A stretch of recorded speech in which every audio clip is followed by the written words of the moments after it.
Hello everyone. Over the past 6 months, it has been a tough time for everyone working in aged care. The board and the leadership team at Eldercare thank you deeply for the important work you are doing every day to keep our residents and clients safe. It might appear that the general community and the media do not appreciate the work that you do, but I know that the residents and their families are sincerely grateful for the care you are giving them. Today I will cover the new government emergency directions that may affect you from the 27th of August, as well as detailing our plan in the unlikely event of a positive COVID-19 case at any of our sites. A few very important points I want to highlight up front are: stay at home and do not come to work if you are unwell or have any COVID-19 symptoms. These include fever, chills, cough, sore throat, runny nose, shortness of breath, or loss of taste or smell. Arrange to have a COVID test, even if you've already had one, and do not come back to work until your test comes back negative or you receive medical clearance. Do not come to work if you are living in the same house as a person who is in quarantine from Victoria, New South Wales, Australian Capital Territory, or the Greater Brisbane or Ipswich areas until they have received a negative COVID-19 test. Speak to your manager about special leave arrangements. Please adhere to our advice around physical distancing and be diligent with your hand hygiene. We also advise you to keep away from large groups or gatherings outside your home. On the 13th of August, the state government released a new emergency direction for residential aged care.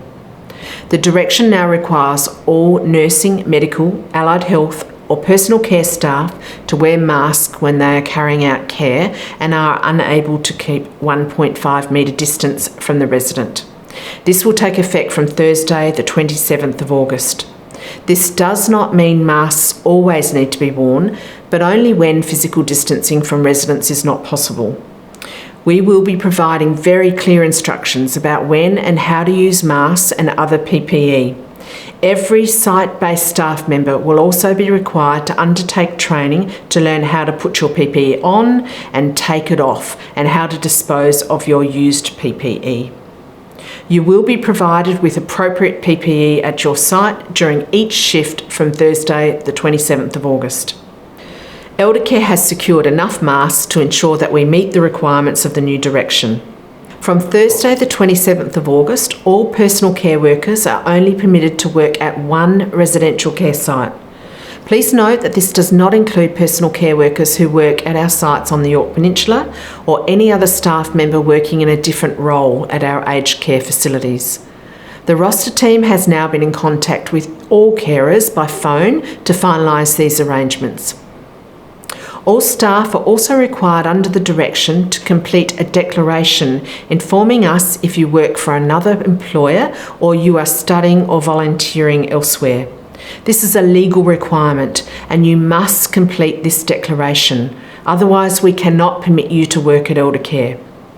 If you have any questions about how this new government directive affects your employment with Eldercare, please call the roster team on 0406 409 109 or 0406 373 193. Additionally, all personal care workers and nurses will now be required to complete a new infection control education program as specified by the SA Department of Health. This is in addition to the training you have already completed. This is mandatory for all carers and nurses.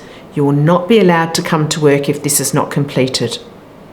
You'll be provided with instructions to access this education program and its due date once we receive this information from the SA Department of Health.